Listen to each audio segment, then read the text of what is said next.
The federal government this morning is cracking down on high-end secret real estate deals. This action is partly inspired by a New York Times series on the increase in shell companies.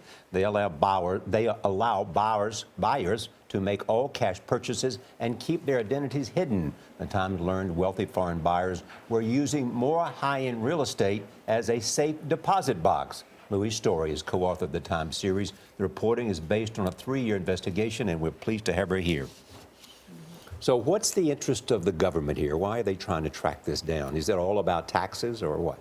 Well, they're actually concerned about illicit money, money tied to fraud or corruption, both with foreigners and people domestically, where they are hiding it in real estate purchase, because that's a pretty safe place to put your money these days.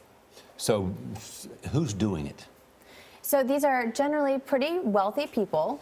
Some people use LLCs for legitimate reasons, and limited not liability for limited liability companies for legitimate reasons, not to hide money. But there are people using it to hide illegal money.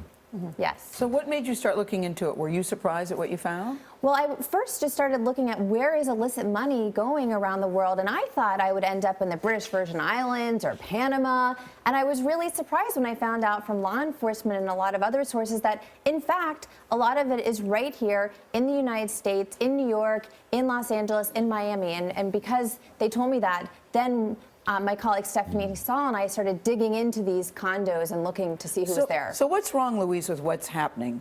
Why is this an issue? Why is it a problem? Well, there's a few reasons. First of all, real estate prices are going up in a lot of these places. I mean, walk around Manhattan, look at these skyscrapers going up. Some of them condos are selling for $50 million, $100 million.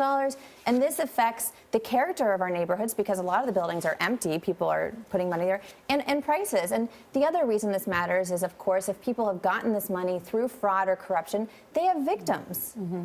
Yeah. So the Treasury is going to be tracking down these secret buyers. Yes. How are they going to do it, and what effect do you think it will have?